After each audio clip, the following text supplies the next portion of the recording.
Assalamualaikum warahmatullahi wabarakatuh. Alhamdulillah wassalatu wassalamu ala Rasulillah Sayyidina Muhammad ibn Abdullah wa ala alihi wa sahbihi wa mawalah. Asyhadu an la ilaha illallah wahdahu la syarika lahu wa asyhadu anna sayyidana Muhammadan abduhu wa rasuluhu la nabiyya ba'dah. Allahumma salli wa sallim ala sayyidina Muhammad wa ala ali sayyidina Muhammad. Subhanaka la ilma lana illa ma 'allamtana innaka antal alimul hakim. Rabbi shrah li sadri wa yassir li amri wahlul 'uqdatam min lisani yafqahu qawli. Rabbi zidna ilman warzuqna fahman bi rahmatika ya arhamar rahimin. Amma ba'du.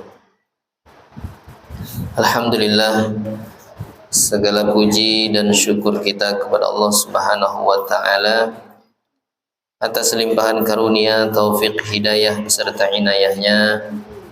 Allah kembali mengumpulkan dan mempertemukan kita di majelis yang sangat kita cintai ini untuk sama-sama kita datang dan hadir dengan niat untuk menuntut ilmunya Allah. Mudah-mudahan dengan keberkahan hadirnya kita di majelis ini selalu diberikan kesehatan dan umur panjang dalam ketaatan, diberi keistiqomahan untuk selalu bisa berbuat kebaikan dan ketaatan, dan mudah-mudahan mampu meninggalkan seluruh perbuatan maksiat sampai akhir hayat kita dan diberi wafat husnul khatimah. Amin ya rabbal alamin. Bapak Ibu jamaah sekalian yang dimuliakan Allah, masih kita menjelaskan hal-hal yang berkaitan dengan syarat sah salat, yaitu menutup aurat. Qala al-mu'allif rahimahullah ta'ala wa nafa'ana wa damana bi'ulum fid dharain amin. Al-auratu arba'un. Adapun aurat itu ada 4. Auratul rajuli, auratnya laki-laki, mutlaqan, secara mutlak. Artinya secara mutlak ini di dalam sholat atau di luar sholat sama, tidak dibedakan antara di dalam sholat dan di luar sholat. Wal amati, dan budak perempuan, fis sholati, di dalam sholat. Antara auratnya laki-laki dan auratnya budak perempuan itu sama. Cuman kalau aurat laki-laki mau di dalam sholat atau di luar sholat hukumnya sama nanti, apa aja yang wajib ditutup. Nah, sedangkan auratnya budak perempuan ini hanya di dalam sholat yang disamakan dengan laki-laki. Kalau di luar sholat beda. Apa dia auratnya? Ma bainas surrati war rukbati, yaitu sesuatu antara pusat dan dengkul. Kalau ini ma'ruf lah di kita, ya sudah kita kenal lah, sudah kita faham. Tapi kenapa banyak yang membuka sampai dengkulnya, khususnya untuk laki-laki dulu, ya. Padahal kita sudah faham dan tahu bahwa itu termasuk aurat, dan yang namanya aurat itu haram untuk dibuka. Nah, ini suatu tantangan untuk kita sebenarnya. Setelah kita mengetahui hukumnya atau itu adalah termasuk di antara larangan, apakah kita harus melanggarnya atau kita dengan ilmu yang sudah kita ketahui tersebut, ya kita bisa mengamalkannya. Maka ancamannya Syekh Ibn Ruslan di dalam kitab Zubat, beliau sebutkan fa'alimun bi'ilmihi lam ya'malan mu'azzabun min qabli ubbatil wasan.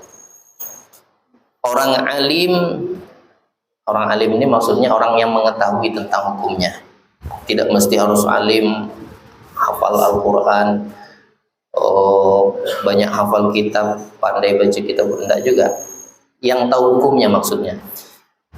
Bi'ilmihi, dia mengerti hukumnya dengan ilmunya tersebut, lam ya'malan, tapi dia tidak mengamalkan. Maka kata Syekh Ibn Ruslan, mu'azzabun min qabli uqbatil wasan. Nanti di akhirat orang yang seperti itu akan duluan diazab oleh Allah daripada orang yang menyembah berhala. Nauzubillahi ta'ala min dzalik.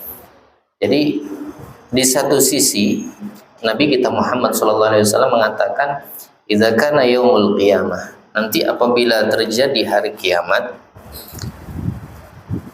ja'a arba'atu nafarin 'inda babil jannah, ada 4 orang atau 4 golongan manusia di antara hamba Allah itu datang tepat di hadapan surga. Ini kan prosesnya nanti kita setelah bangkit dari kubur itu kumpul di mahsyar, habis itu disidang alias dihisab, baru kita nyebrang, baru bisa masuk surga. Jadi proses dulu, nyebrangnya bukan pula sebentar, nunggu di mahsyar 50.000 tahun. Nyebrang di mahsyar itu jembatan panjangnya Shiratal Mustaqim, sebagian riwayat ulama menyebutkan 3.000 tahun perjalanan, 1.000 tahun nanjak, 1.000 datar, 1.000 turun. Kata Imam Al-Ghazali, haddu minas sayfi wa adaqqu minas sya'ri, lebih tajam dari pedang yang paling tajam, lebih kecil dari rambut. Nah, jadi jembatan yang panjang, kecil, tajam ini tidak ada yang tidak lewat di situ. Maka turunlah ayat surah Maryam ayat 71. A'udzubillahi minasyaitonirrajim. Bismillahirrahmanirrahim. Wa im minkum illa wariduha. Tidak ada, kata Allah, di antara kalian kecuali melintas. Maka Nabi di dalam kitab Ihya Ulumuddin ditulis oleh Imam Al-Ghazali, Rasulullah mengatakan, ana al-awwalu man yujizuhu. Kata Rasulullah, akulah orang yang pertama kali nyebrang. Cuman kata Nabi, 4 golongan manusia ini sebenarnya dia nyebrang, tapi tidak merasakan perihnya jembatan, tidak merasakan di bawah itu ada panasnya api neraka. Sebab jembatan Shiratal Mustaqim itu jisrun mamdudun ala matni jahannam. Kalau ibarat kita nih dari tembok dinding sini ke sini, setelah kita dihisab, nah kita nyebrang. Nah, jadi jembatan Shiratal Mustaqim itu terbentangnya di atas neraka. Jadi bawah jembatan itu pas betul dengan neraka jahanam. Nabi Shallallahu Alaihi Wasallam ditanya oleh para sahabat yang lagi berkumpul dengan Rasulullah. Waktu itu mereka sahabat ini mendengar ada suara dentuman yang sangat keras. Sahabat bertanya, ya Rasulullah, suara apa itu? Kata Nabi, suara batu yang dilempar ke neraka. Batu itu, kata Rasulullah, semenjak 70 tahun yang lalu dilempar, sekarang baru sampai ke dasarnya. Bisa kita bayangkan seapa dalamnya jurang neraka tuh kalau batu, nah kita lempar ke dalam 70 tahun baru sampai ke bawah. Itu yang pasti kita lewati. Tidak ada satupun hamba yang tidak melewati. Maka kata Rasulullah, akulah yang pertama kali nyebrang. Yang sangat menakjubkan di antara 4 golongan hamba ini, kata Rasulullah, mereka tidak dihisab, satu. Yang kedua, tidak merasakan ada sengatan perih jembatan, tidak ada. Tak ada merasakan itu. Siapa mereka? Di antaranya al-alim alladzi amila bi'ilmihi. Kita kalau belajar yang tadi belum tahu jadi tahu disebut alim. Kayak misalkan contoh aurat nih, anggaplah dulunya kita tidak paham lah, ya tidak tahu aurat itu apa. Ya pokoknya kita pakai celana apakah modelnya, mau pendek kah apakah, tidak ada ngurus. Karena mungkin kita tidak tahu bahwa ternyata itu haram hukumnya. Nah sekarang kita tahu. Tantangan untuk kita, apakah kita sanggup mengamalkan dengan ilmu pengetahuan yang sudah Allah titipkan kepada kita.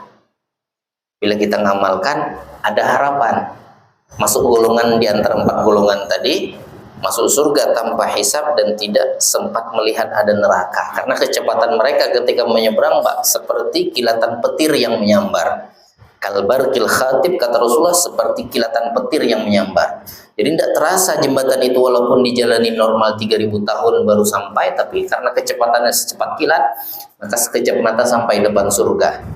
Jadi salah satu di antara 4 golongan hamba ini, kata Rasulullah, al-alimu alladzi amila bi'ilmihi, yang tahu hukumnya dan dia amalkan. Nah ini salah satunya. Dan disebut orang itu faqihan fil ilmi, disebut faqih bukan sekedar alim, adalah orang yang tahu ilmunya kemudian dia mengamalkan. Jadi bukan sekedar alim tapi juga disebut dengan faqihan. Kalau sekedar kita tahu hukum tapi tidak mengamalkan, itu hanya sekedar alim. Tahu ngerti saja, tapi belum faqih. Kalau sudah ngerti, mengamalkan, baru faqih. Ya, jadi mudah-mudahan kita bisa menutup aurat kita. Ya, nih kita laki-laki, ya paling tidak kalaupun mau pakai celana pendek ya silahkan, tidak masalah. Yang penting dengkul kita tertutup. Ya, kalau kada baju paling tidak pakai singlet lah. Ya, ataupun uzur betul nih tidak pakai baju, angkat celananya di atas pusat. Ya, jangan sampai aurat kita terbuka. Nah, kalau untuk perempuan sebenarnya lebih berat lagi daripada kita. Ya, karena kalau perempuan, pendapat yang paling keras itu menyatakan jami'u badaniha. Tak ada pengecualian sama sekali, seluruh badan aurat. Itu pendapat yang paling keras. Tidak ada pakai toleransi, pakai wajah telapak tangan, tidak ada. Jami'u badaniha, seluruh badannya adalah aurat, kecuali kalau di dalam sholat. Kalau dalam sholat, wajah sama kedua telapak tangan. Nah, namun ada namanya Syekh Ibn Qasim. Min kasratin nisa'i fi zamanina hadza khususan fil aswaq fit turuq, kata beliau, karena di zaman kita ini tidak bisa kita pungkiri, di pasar itu banyak perempuan, di jalanan banyak perempuan. Jadi kata beliau, boleh bertaklid ke pendapat ini. Apa dia? Boleh terlihat tapi cuman wajah sama telapak tangan. Pergelangan sini ini udah aurat. Jadi kalau ibu-ibu sekalian, kakak-kakak sekalian, kalau pakai baju lengannya longgar, ini tak angkat begini, ini udah aurat. Jadi kada terasa kita ya melakukan perbuatan dosa tuh. Kalau istilah bahasa orang Banjar kan ada dosa kada tamakani itu. Ya. Ada sengaja ngajak bikin dosa tapi berdosa. Kan ini waktu buka. Kaki sama. Ya. Jadi sebenarnya ya kayak apa lagi, kita harus, ini kan taatnya kita dengan aturan ini berarti taat kepada Allah, karena yang ngatur hukum bukan manusia. Ya. Jadi diatur di dalam syariat lewat Rasulullah. Rasulullah menyampaikan kepada para sahabat, sahabat kepada tabi'in, tabi'in kepada tabi'in, sampai kepada kita. Dan ini sudah sampai kepada kita, jadi kita tidak ada uzur lagi. Artinya untuk membuka aurat, wah uzur karena saya tidak paham, tidak ada uzur. Uzur itu bagi orang yang ba'id minal ulama, ditinggal di pelosok ujung kampung yang tidak pernah terjamah oleh orang alim sampai ke sana. Kalau dia tidak mengerti baru uzur. Atau liman qaruba ahduhu bil Islam, dimaafkan itu kalau dia melanggar hukum syariat karena dia baru masuk Islam. Dia belum paham, ya belum sampai ke situ dia belajar, hanya masuk Islam 2 hari hanya belum paham tentang masalah aurat, ya jadi pakai kerudung itu sangkanya pakai ada kebiasaan perempuan saja, nah, ya ternyata itu adalah kewajiban, ya kewajiban bagi seorang muslimah. Kemudian, ya jadi untuk kita para laki-laki sekalian, ya mudah-mudahan kita bisa ngamalkan, amin ya rabbal alamin. Kemudian batasan-batasan aurat ini, kalau laki-laki tadi sama antara di dalam sholat dan di luar sholat, itu hanya yang tidak boleh terlihat itu sesuatu antara pusat dan dengkul. Jadi pusatnya memang tidak termasuk aurat, dengkulnya tidak termasuk. Cuman ada di dalam kaidah usul fikih menyebutkan ma la yatimul wajib illa bihi fahuwa wajib. Kita tidak bakal bisa nutup aurat secara sempurna kecuali nutup pusatnya. Jadi kalau tidak nutup pusat, bisalah kita yakin antara batas di bawah pusat sedikit aja tuh tertutup, kada yakin. Tapi kalau udah ditutup pusatnya, berarti kan udah pas tuh. Jadi antara pusat dan dengkul itu, pusat kata ulama tidak termasuk aurat, dengkul tidak termasuk aurat. Cuman bisa enggak kita menutup aurat tanpa menutup pusat? Jawabannya enggak bisa. Maka karena tidak bisa menutup aurat dengan sempurna kecuali menutup pusatnya, tidak bisa menutup bagian bawah auratnya itu kecuali menutup dengkulnya, maka menutup pusat dan dengkul jadi wajib. Jadi nutup dengkulnya dan pusatnya jadi wajib. Memang bukan termasuk aurat, akan tetapi wajib ditutup karena tidak bisa menutup aurat dengan sempurna kecuali menutup keduanya. Jadi ibaratnya nih, ya, seuzur-uzurnya, semudarat-mudaratnya tidak bisa pakai baju, cuma pakai celana pendek, ya tetap harus dengkul tertutup dan pusat tertutup. Baju hendak dibawa dipasang, pusat kita kelihatan, dengkul, apalagi pakai celana pendek segini, ya. Jamaah sekalian yang dimuliakan Allah, itu kalau misalkan ya kita dengan sesama laki-laki. Ada lagi nanti kalau dengan perempuan yang bukan mahram. Ya, cuman ini khilaf ulama antara Imam Ar-Rafi'i. Kalau kita lagi bersama dengan perempuan yang bukan mahram, itu batasan sebenarnya untuk laki-laki tidak boleh memperlihatkan dirinya sampai ke wajahnya, sebenarnya tidak boleh kalau mengikuti pendapatnya Imam An-Nawawi. Jadi kalau kata Imam An-Nawawi, perempuan tidak boleh melihat badan laki-laki sekujur tubuhnya. Perempuan yang bukan mahram kita, kata Imam Ar-Rafi'i, enggak. Imam An-Nawawi ini bermadhabkan Imam Asy-Syafi'i. Imam Ar-Rafi'i pun juga sama.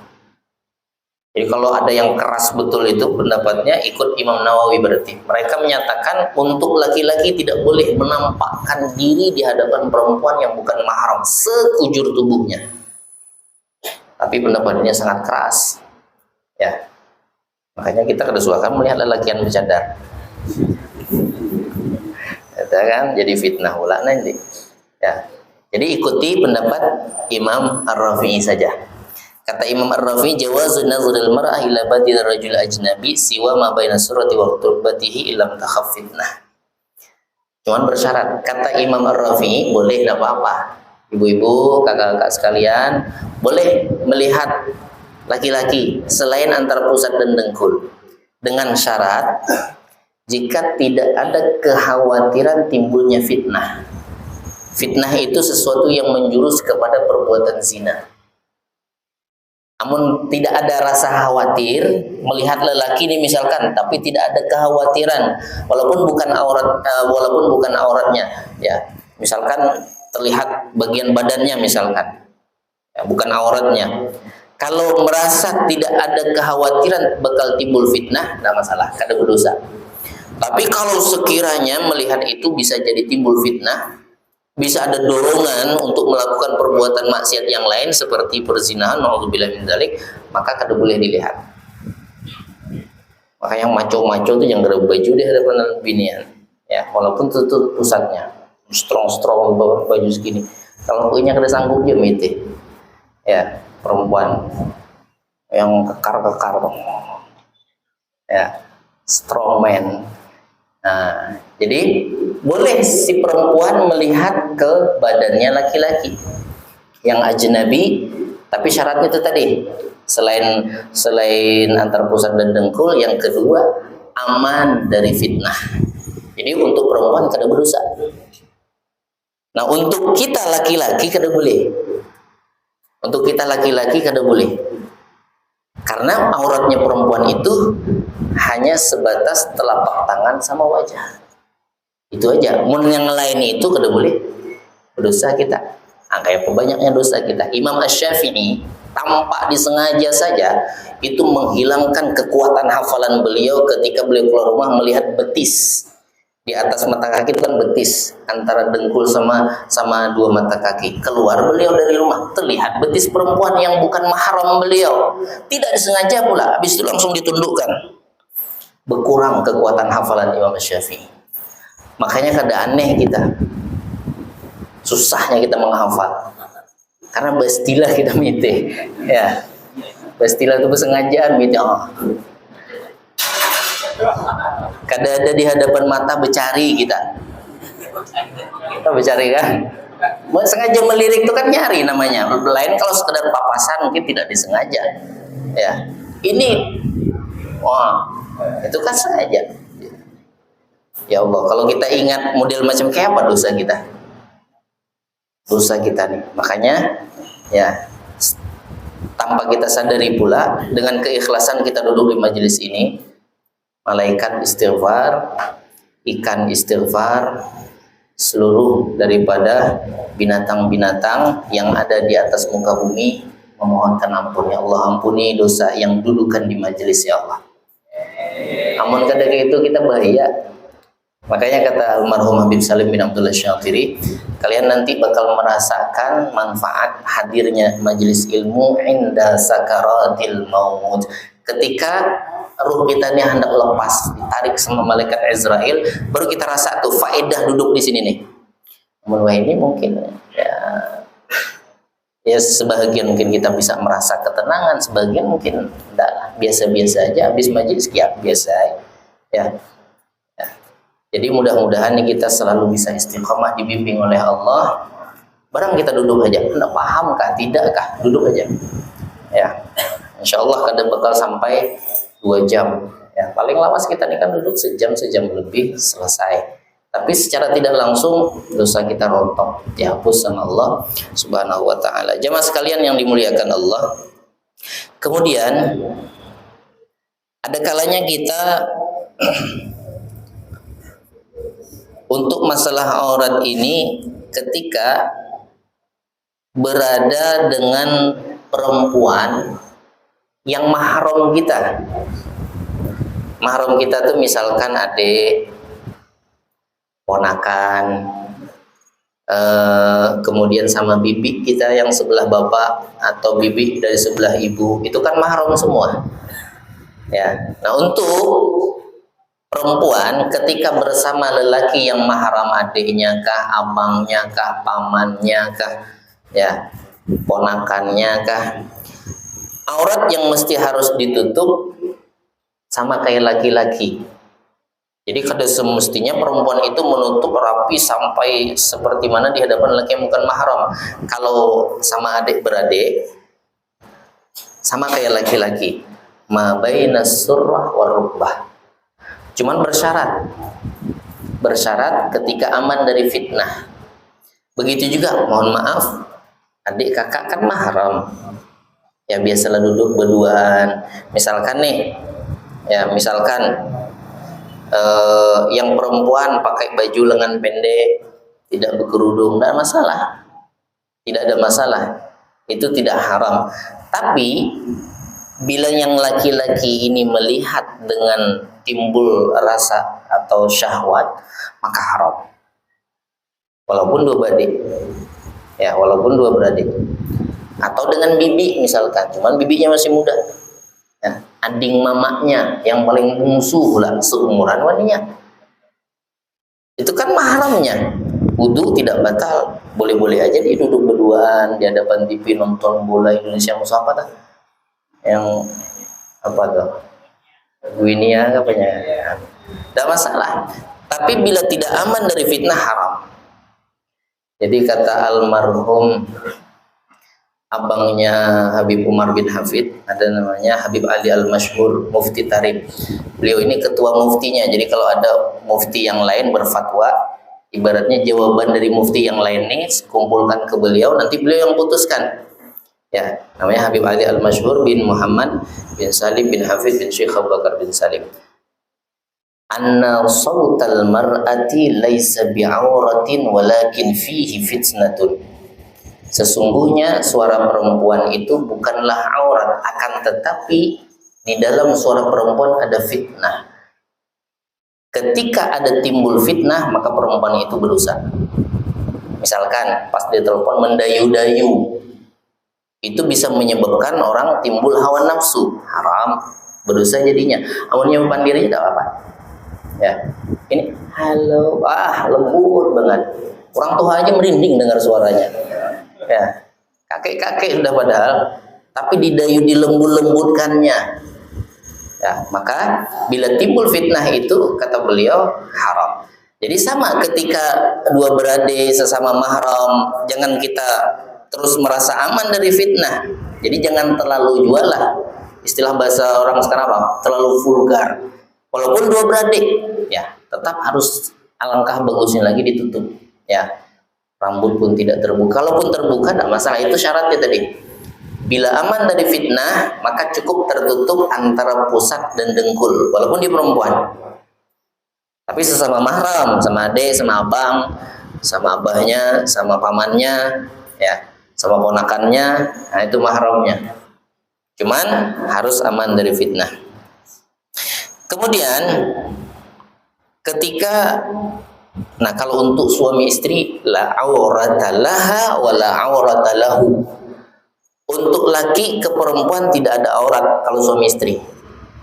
Jadi mohon maaf, untuk suami dari ujung rambut sampai ujung kaki tidak ada aurat buat istrinya. Begitu juga istrinya untuk suaminya.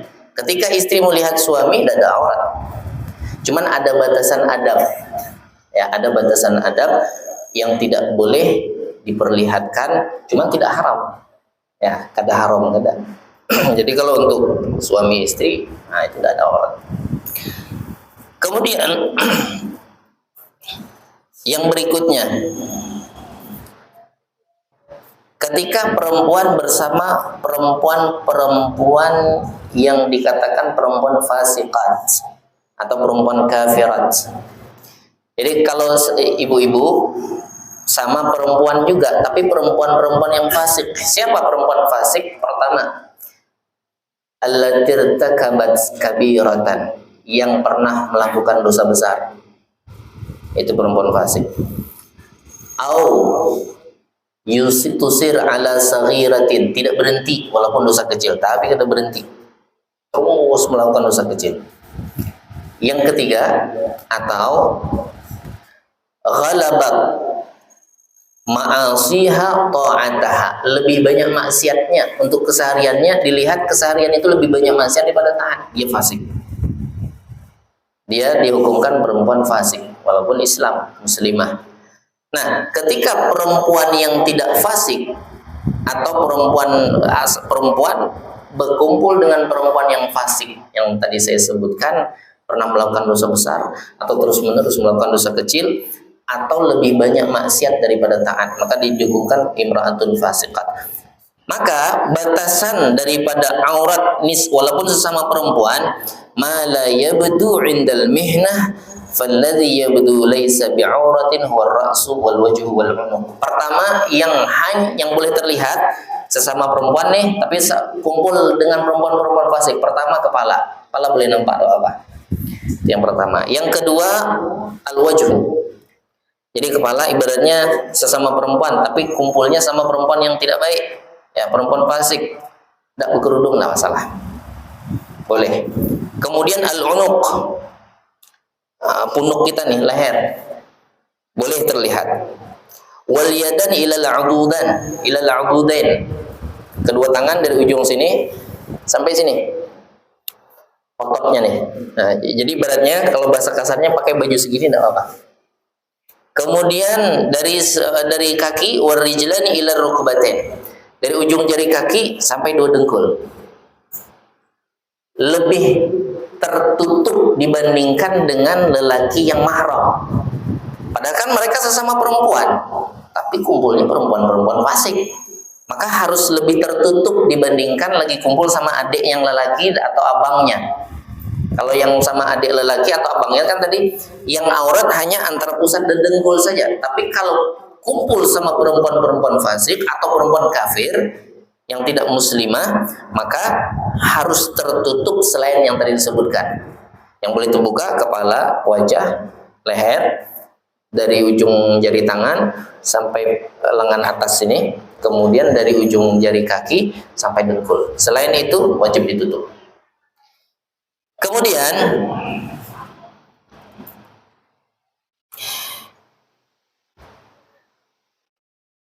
yang berikutnya,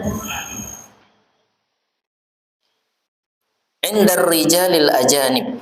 Nah tadi sudah saya sebutkan di awal, ketika bersama perempuan yang bukan mahram, alhamdulillah mudah-mudahan nih kita terus bisa jaga pakai satir. Ya, kalaupun nanti penuh ke sini, panjangkan aja satirnya. Kalau misalkan penuh, geser-geser sini. Ya, kalau ini cukuplah segini. Jadi supaya yang lelaki kademiti ke sana, yang sini kademiti ke sini. Ya, ulun neringal ini. Jadi ketika berkumpul dengan perempuan dan lelaki yang bukan mahram, artinya di satu majelis, contoh seperti ini, maka sebenarnya aurat perempuan itu seluruh badannya, termasuk wajah, termasuk kedua telapak tangan. Nah, makanya untuk ini kata ulama, boleh kita bertaklid kepada pendapatnya Syekh Ibn Qasim yang mengatakan telapak tangan itu maksudnya ini sama punggungnya, tapi pergelangan ke atasnya tidak, sampai sini aja. Jadi ibu-ibu kalau mau lebih aman lagi untuk nutup auratnya harus pakai untuk kalau keluar rumah. Yang kaos tangan tuh apa ngarannya bu? Headset. Manset. Ya kayak itu. Kemudian pakai kaos kaki ibu-ibu sekalian. Ya. Oleh besok, tapi ulun gak ada jualan kaos kaki kata. Ya, maksudnya nganjurkan aja pakai kaos kaki. Ya, jangan sampai diusahakan lah, jangan sampai apalagi betisnya nampak. Jadi kita kerjasama lah. Kami lelaki menundukkan pandangan kami, tapi jangan difasilitasi dengan godaan yang auratnya terbuka. Ya, namun difasilitasi kadang baru mau nunduk-nundukkan lihat betisnya aja, beningnya aja. Nunduk kayak langsung siapa tadi tulisnya ya ibulah berusaha ya berusaha. Jadi kita nih lelakian harus kerjasama dengan perempuan, makanya mereka ahlu tarim itu luar biasa. Ada sukun nisa namanya, dan sebenarnya kita sampai ke sana nanti. Pak Erwin udah sampai Bajile. Ada sukun nisa. Sukun nisa itu pasar agen bebinian. Bebinian bang situ, kadang-kadang kita masuk ke situ. Tapi mereka memang jarang terlihat, kadang-kadang memang. Jadi kalau ini bukan di kitab, tapi saya langsung menyaksikan. Memang di cerita masyhurnya memang seperti itu. Jadi kehidupan di sana itu yang belanja barang dapur, mungkin bapak ibu sekalian seringlah mendengar ceritanya. Memang kenyataan, saya saksi hidup masih. Untuk barang dapur itu mulai dari sayur mayur segala macamnya itu yang belanja lelakian. Jadi perempuan tarim ini kalau beras habis mereka sanggup tidak bilang sama suaminya karena menjaga perasaan suami kalau lagi ada duit. Jadi tempat beras itu kalau di sana gandum kebanyakan orang mayoritasnya makannya gandum. Tempat gandumnya itu diletakkan di tempat yang mudah suaminya melihat. Jadinya tidak bilang, bang beras habis. Namun laki kalau lagi kedua duit kan enggak lau. Ya. Jadi mereka letakkan tempatnya itu sekiranya udah mau habis di tempat yang mudah dilihat oleh laki. Tapi lakinya paham. Namun kita paling ngapa wadah beras sini bandak. Maksud bini itu beras tuh habis ditukarkan pulang. Ini kita yang buang main. Kasih ini bandak, simpan nih ke dalam, memberi supan ya beras hendak habis. Jadi kita harus sesama paham ya. Kemudian mereka yang mendidik anak, para ibu-ibunya, maka disebutkan al-um madrasatul ula lil aulad. Jadi ibunya, peran ibu di sana itu memang betul-betul jadi ustazah semua. Mayoritas demikian. Sekolah pertama anaknya adalah ibunya. Jadi sebelum kemana-mana ya, yang kita takjub. Kalau hari Jumat nih, Pak, anak umur sekitar 5 tahunan lah. Itu kita mensawat kada bersiwak, supan kita, Pak. Siwak nih kada bisa ditinggal di kantong. Yang halus-halus. Siwak sebelum sembahyangan. Kita di sini mohon maaf, nyari yang tuha aja bersiwak di masjid tuh ngalih kita cari. Orang tuhanya. Ini karena halus-halus, kalau yang tuhanya dosa kita bicarakan. Kayak apa tuh mereka didik bisa seperti itu? Ya, nah itu semua karena didikan. Jadi hebatnya mereka mendidik tuh. Jadi karena orang tuanya juga dulu seperti itu, oleh orang tuanya lagi, ya. Jadi didikan yang paling utama itu mak sama bapaknya. Jadi ada satu kitab, ada seorang perempuan masyayikh. Masyayikh ini bukan syarifah, orang Arab biasa aja, bangsanya Al-Amudi. Jadi pernah mensyarahkan kitab Minhajut Talibin. Minhajut Talibin itu matannya aja hampir segini tebalnya. Itu disyarahkan lagi, dijabarkan lagi. Jadi di akhir kitab yang ini perempuan tulis, jadi ditulisnya, mohon dikoreksi tulisan saya ini kalau ada salah. Sebab saya mensyarahkan kitab ini lagi menyusui anak. Coba bayangkan, kita menyusui, ya, hampir berlebasan lagi, mamanya nyusu anaknya tahu lagi, tak kuring karena ya mamanya nonton. Ya, bayangkan sambil nulis kitab, bukan nyalin, mensyarahkan itu yang dari otak, pemahaman dari apa-apa yang didapat dari guru-guru kumpul, ditulis. Kalau nyalin mungkin bisa lebih gampang. Saking hebat-hebatnya. Ya, jadi didikan mereka untuk anak-anaknya luar biasa. Makanya ribuan anak kecil yang hafiz Al-Quran itu ditarik. Ada namanya Kubah Murayyam. Paling ada separuh majelis nih, berapa, paling 5x5 lah besarnya. Itu saking banyaknya orang hafal Al-Quran di dalam tuh. Saya punya kawan dulu dari Jambi, karena ada hafiz di Jakarta, pergi ke sana, jadi dibolehkan dari Ruban itu nyetor hafalan ke situ. Dindingnya tuh Pak, ibu sekalian, kalau diketok, dicatok dindingnya tuh, itu kalau bisa berbunyi, bunyinya bukan tok tok tok, tapi bunyinya Al-Quran, bacaan Al-Quran. Saking berpuluh ribu yang hafal Al-Quran di situ. Yang menerima setoran waktu kami di sana, yang menerima setoran itu cuma 40 hari, 30 juz menghafal selesai. Kayak mana cerdasnya tuh Pak? 40 hari, 30 juz selesai dihafal. Habib Umar 3 bulan, hafal 30 juz. Ini yang menerima setoran itu, tapi udah tua zaman kami dulu. Ya. Beliau cuma 40 hari menghafal 30 juz selesai. Makanya luar biasa, ya. Jadi mereka kerjasama, artinya menjaga untuk maksiat mata itu sangat-sangat minim untuk mereka perlu, dan makanya digelarlah kota Tarim itu kota 1000 wali. Ya, jadi kota 1000, saking banyaknya wali min auliyaillah. Sampai dikatakan ketika kita sampai ke kota Tarim itu mesti harus husnuzon meskipun sama anjing yang di jalan, harus husnuzon.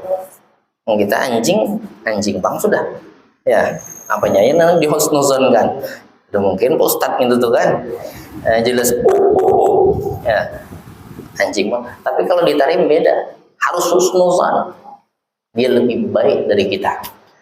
Makanya Habib Umar bin Abdurrahman As-Segaf, yang Masjid As-Segaf itu kan Habib Abdurrahman As-Segaf. Itu beliau ketika abahnya suruh keluar, nah kamu keluar pagi waktu itu, cari yang lebih hina dari Muna. Kata Habib Abdurrahman, nyuruh anaknya Habib Umar bin Abdurrahman As-Segaf, cari orang yang lebih hina darimu, nanti bawa ke abah. Nah, kalau udah jumpa bawa ke sini. Keluarlah Habib Umar bin Abdurrahman As-Segaf ini, keluar keliling kota Tarim sampai menjelang zuhur, dari pagi itu berkeliling, jumpalah pengemis. Beliau dalam hati berpikir, ini pengemis walaupun selintas pekerjaannya hina, tapi dia lebih mulia dari saya. Ditengoknya ada orang yang lebih muda nih pasti dosanya sedikit, ya bandingan saya yang sudah berumur, ya dosa saya lebih banyak. Nengok yang tua juga begitu, yang tua amalannya lebih banyak dari saya, ya saya baru sedikit beramal, yang tuanya bakal lebih mulia. Sampai akhirnya beliau putuskan untuk kembali dan tidak dapat apa yang diperintahkan oleh abahnya Habib Abdurrahman As-Segaf. Pulang. Lalu Habib Abdurrahman As-Segaf ini punya anak 13 laki-laki, 7 perempuan, wali semua. Semuanya wali. Makanya pakaian beliau itu kalau digantung berbunyi. Allah, Allah, Allah. Bajunya, tasbihnya kalau digantung ngetik sendiri. Allah, Allah, Allah. Saking seringnya diketik. Jadi udah saking mahirnya tasbih tadi itu bunyi sendiri. Kalau digantung bajunya berbunyi. Zikir. Bajunya apalagi orangnya. Jadi pulanglah Habib Abdurrahman tadi, Habib Umar bin Abdurrahman As-Segaf tadi, ketika di pertengahan jalan sebelum nyampe rumah, beliau lihat anjing di tempat sampah. Mau diambil itu anjing. Nah, ini mungkin maksud abah nih. Pokoknya yang jelas yang lebih hina lah dari saya. Ketika mau dibawa tuh anjing, beliau pikir, anjing ini binatang. Binatangnya tidak ada hisab, tidak ada pertanggungjawaban ketika hidup. Karena ditakuni binatang. Anjing rasuah makan sampah yang nasi siapa? Nggak ada hisapnya anjing tuh. Anjing binatang mati selesai jadi tanah. Kata beliau, kalau dia mati selesai jadi tanah, tidak ada urusan apa-apa lagi di akhirat, tidak ada pertanggungjawaban. Nah kalau saya mati ada hisap nanti, ada pertanyaan nanti, berarti anjing lebih mulia. Beliau tidak jadi ambil, balik ke rumah abahnya. Abahnya wali, anaknya jadi wali semuanya. Udah ditunggu di depan pintu, anaknya belum datang, udah ditunggu ya. Sampai anaknya datang, bah, saya minta maaf karena perintah abah saya tidak bisa laksanakan. Nyari yang lebih hina dari saya tidak jumpa. Ya, semua saya anggap lebih mulia, yang tua, yang muda, yang pengemis, bahkan seekor anjing pun saya anggap lebih mulia daripada saya. Apa kata abahnya? Ini baru anak saya. Ternyata abahnya ingin menguji adakah masih rasa sombong di dalam hati anak itu, merasa lebih. Man kana fi qalbihi mithqalu dzarratin minal kibir la yadkhulul jannah. Kayak apa kita? Jar Nabi sallallahu alaihi wasallam, siapa orang yang di dalam hatinya walaupun sekecil biji zarrah, sekecil biji sawi ada kesombongan, tidak bakal masuk surga. Kayak apa kita, Pak, yang masih merasa lebih dari yang lain, segalanya, otak tercerdas sedikit, Pak, ini bungol yang di samping nih, ya. Pakaian mungkin lebih bagus sedikit, siannya di samping nih, ya. Baju bilang aja, yang perempuan sama, kerudung setiap pengajian itu aja orang sebelah nih, ya. Merasa lebih, ya. Kecerdasan yang diberikan, keelokan rupa yang diberikan, dan semuanya masih ada sombong. Maka kalau kita lepas semua itu aman. Tapi kita harus belajar sikit-sikit, kita harus belajar, ya, tidak merasa memiliki, tidak merasa punya apa aja yang semua kan titipan, ya. Maka bila sudah mampu melakukan hal yang demikian, insya Allah hati kita selamat. Nah kalau sudah selamat, maka bakal selamat nanti di akhirat, ya. Mudahan kita selamat seberatan. Nah, Bapak Ibu jemaah sekalian yang dimuliakan Allah, nah itu tadi kekompakan mereka untuk menjaga aurat. Jadi yang belanja kalau hari Jumat, habis sholat Jumat, kayak misalkan besok nih, habis sholat Jumat, itu yang pakai gamis, berjubah pula, luarnya pakai imamah, belanja sayur. Habis sembahyang Jumat tuh pasar kalau ditarik, ya, pasar. Nah, mereka belanja sayur, jadi pakai imamah bersorban. Ya, namun kita dah lain dah, ya. Tapi memang begitu. Jadi ada sifat mereka itu merasa, saya nih orang ini nih, orang mulia, dimuliakan kemana-mana dan sebagainya. Hancur semua tuh dengan ketawaduan mereka. Saya punya guru, marganya Al-Sob Bafadal. Beliau pernah dites hafalan Quran itu dari Qul a'udzu birabbin nas sampai surah Al-Baqarah, berbalik. Apa aktivitas beliau sehari-hari? Jualan rempah. Saya masih ada tuh rempah-rempahnya di rumah. Saya beli, minta bungkuskan ya Syekh, altuna hubub az-zakawiyat. Syekh, bungkuskan ulun biji-bijian yang wajib dizakat itu apa aja? Tuliskan beliau, bungkus pakai plastik yang es yang kecil. Bungkuskan beliau, ini namanya. Ini namanya, ini yang wajib zakat. Orang alim luar biasa. Bayangkan hafal Al-Quran itu bukan dari alif lam mim lagi, dari An-Nas berbalik lancar. Ya, ahli di dalam qiraatus sab'ah. Lihat kesehariannya jualan di pasar. Biasa aja orangnya. Kadang ada nampak kita kelihatan orang alim. Ya, mutawaddi'in. Mereka sangat merendah. Nah, ini yang luar biasa. Maka dengan sebab itu, dengan didikan ikhlas, kata orang awam sana, al-kalamuz zain yankasirul 'azmas salib. Ucapan yang baik itu bisa menghancurkan tulang yang keras. Idza kana al-kalam minal qalb yastaqbilul qalb. Kalau mengucapkan nasihat itu dari hati, maka yang nerima hati pula. Tapi kalau cuma di mulut bukan dari hati, maka yang nerima mbah belikan ada rasa apa-apa. Baik guru-guru di sana ada namanya Syekh Ba'udhan, seorang mufti. Beliau Pak, kalau ngajar di Rubat itu, ini kan dikasih air, kayak macam inilah. Nah, contoh, tuang air. Ini kan air, ya walaupun kita ikhlas dan ridho aja, air ini kan maksudnya untuk yang ngajar, itu kan Pak ya. Nah, ini anggaplah contoh. Beliau tidak mau minum air ini sebelum ngajar, karena belum ada hak, kata beliau. Tidak ada hak saya minum, karena air ini disediakan untuk guru, untuk yang ngajar. Kalau belum ngajar, beliau tidak mau minum, belum mulai nih, belum mau minum. Apa yang beliau lakukan? Keseharian beliau jadi kuli bangunan. Padahal mufti, ketika ada satu masalah tentang urusan agama, tidak jumpa di dalam Al-Quran, tidak jumpa di dalam hadis. Karena masalahnya ini baru nih. Anggaplah misalkan jual beli online. Dulu kan tidak ada zaman Rasulullah jual beli online, siapa kurirnya? Ada kan? Ya, ada. Ini tidak ada jumpa masalah di kitab, di hadis tidak ada, di Al-Quran tidak ada. Nanti dibahas kumpul ulama-ulama. Nah, beliau ini salah satunya yang memecahkan hukum-hukum yang baru-baru macam disebut dengan mufti. Beliau yang berfatwa, gawiannya kuli bangunan.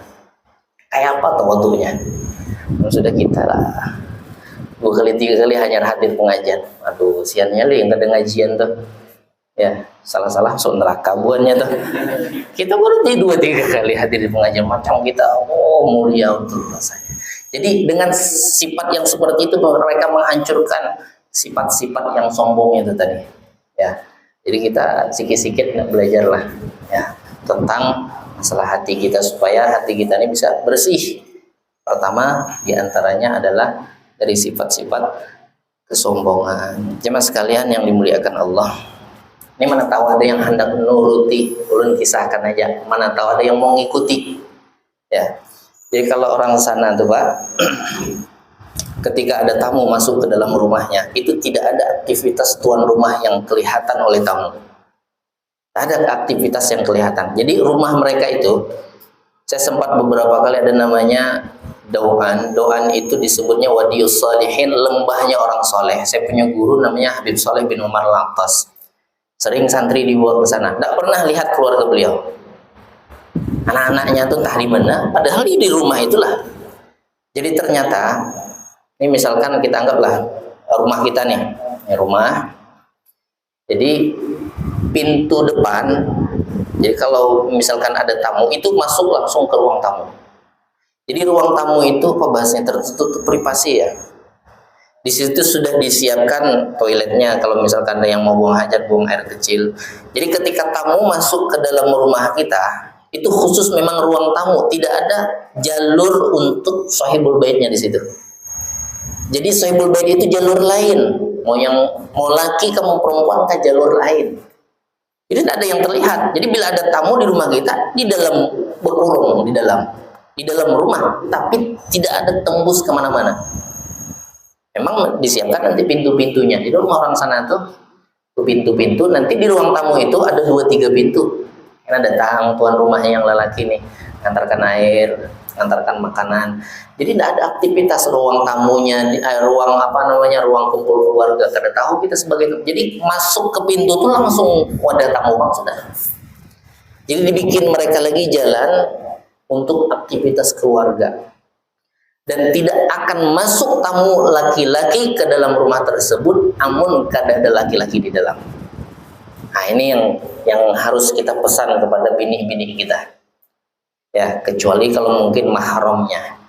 Jadi kami pernah ziarah ke Sewun. Di sana dulu ya, saya dapat ijazah qiraatul Quran. Insya Allah saya ijazahkan kepada jemaah semuanya baca Al-Quran. Beliau ini termasuk murid daripada Habib Abdullah Syatiri, abahnya Habib Salim. Umurnya udah 100 tahun lebih. Jadi pas kami bertamu, pintu kan orang sana tertutup.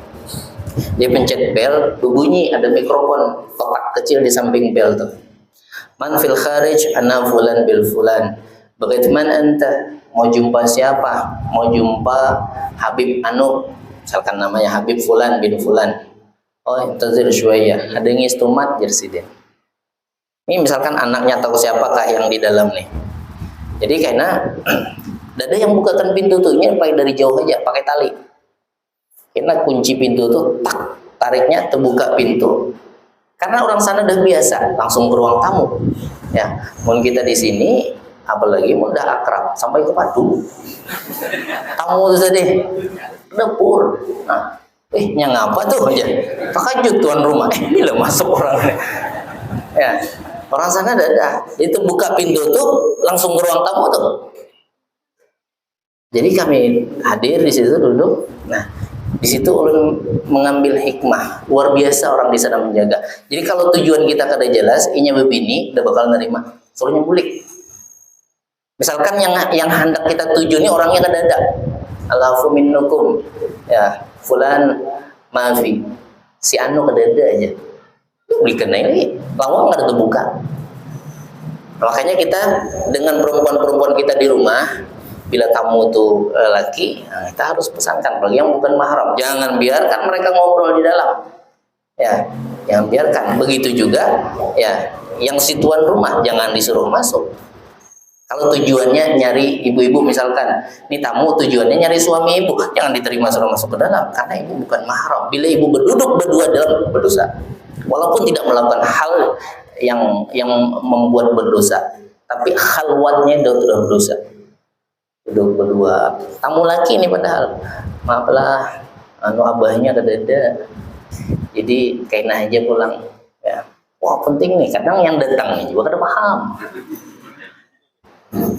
Ini yang kita ngalihnya, ya.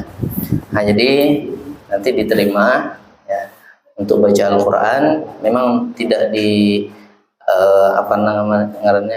tidak diharuskan berapa juz atau berapa lembar atau berapa ayat dalam sehari. Ya, ini untuk ijazah Al-Quran bacanya aja. Jadi kita baca Al-Quran bersanad. Sanadnya dari muridnya Habib Abdullah Syatiri, ya, beliau dari gurunya insya Allah sampai ke Rasulullah. Ya, jadi oleh malam ini, ya, diterima semuanya. Nanti ucapkan qabil tulis. Tapi untuk yang hadir aja dulu lah. Ya, mana tahu ada yang live streaming lah. Nah, kadalah. Jadi yang hadir aja di sini. Hadir di sini. Jadi ulun nanti ijazahkan. Bapak Ibu sekalian, boleh jawabnya saya terima ijazahnya atau qabiltul ijazah. Qabiltu itu aku terima juga maknanya. Ya, terserah mau Anda pakai bahasa Arab boleh, Anda pakai bahasa Indonesia boleh. Bismillahirrahmanirrahim. Ajastukum jami'an ala qiraatil Qur'an kama ajazani syekh min masyayikhina min tilmid Al-Habib Abdullah bin Umar Asy-Syatiri li tilawatil Quran. Ajastukum.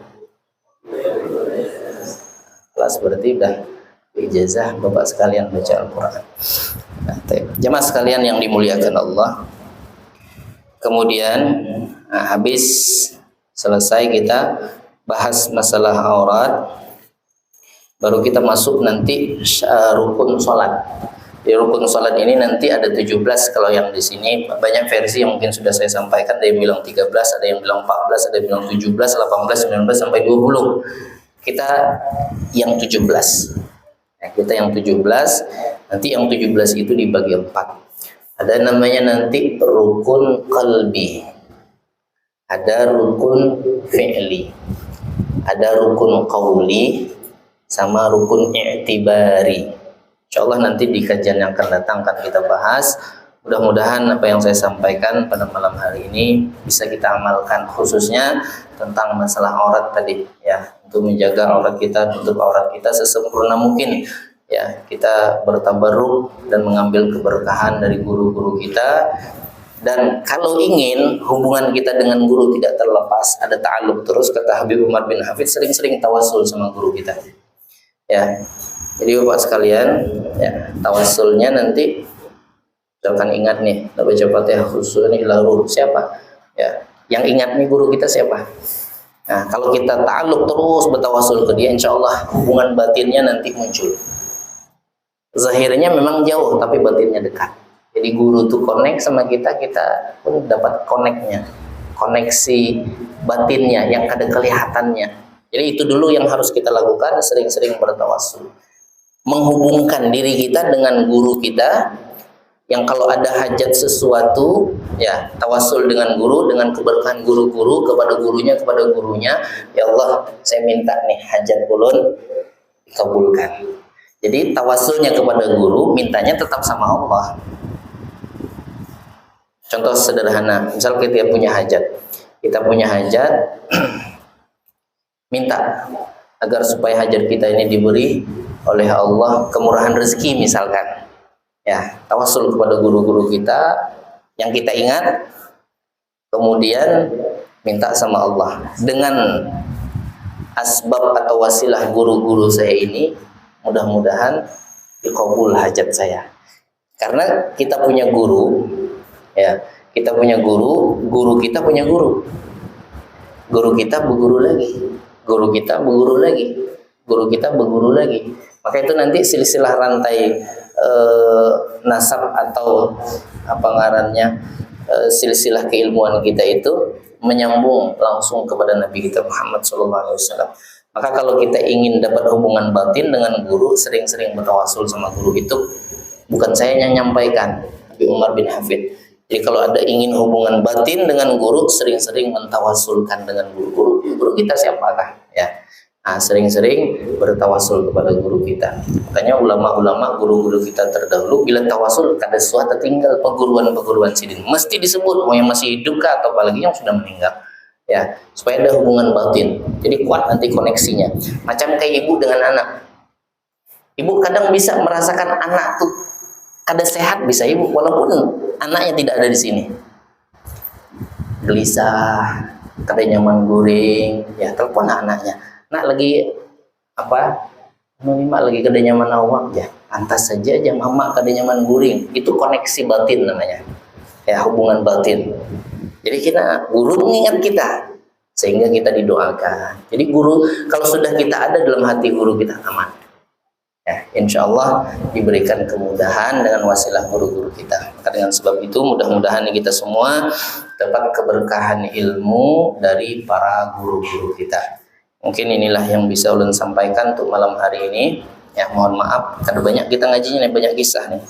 Ya, jadi saya mohon maaf. Mudah-mudahan ada hikmah yang bisa kita ambil dan kita petik, dan apa yang sudah kita dengar mudah-mudahan bisa kita amalkan. Ala hadhihi niyyah wa ala kulli niyatin salihah wa ila hadratin Nabi Muhammadin sallallahu alaihi wasallam. Al-Fatihah.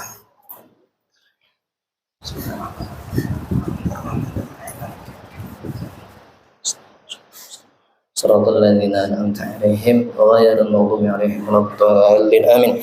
Astaghfirullahal azim, balakal hamdu ya ma'bud. Allahumma shalli wa sallim ala sayyidina Muhammadin fil awwalin wal akhirin wa sallim radhiyallahu tabaraka wa ta'ala an ashabihi sayyidina Rasulillah ajma'in. Allahumma ij'al jam'ana hadha jam'an marhuma wa tafarruqana min ba'dihi tafarruqan ma'suma. Allahumma ighfir lana dhunubana wa liwalidina warhamhum kama rabbawna shighara. Allahumma ij'al awladana awladan salihin hafizina lil Qur'an wa sunnati fuqaha fid din barakan hayatuhum fid dunya wal akhirah. Rabbana hab lana min azwajina wa dhurriyyatina qurrata a'yun waj'alna lil muttaqina imama. Rabbana atina fid dunya hasanah wa fil akhirati hasanah wa qina adzaban nar. Wa sallallahu ala sayyidina Muhammad wa ala alihi wasallam. Alhamdulillahirabbil alamin. Kita baca sama-sama kafaratul majelis. Subhanakallahumma wa bihamdika asyhadu an la ilaha illa anta astaghfiruka wa atubu ilaik. Assalamualaikum warahmatullahi wabarakatuh.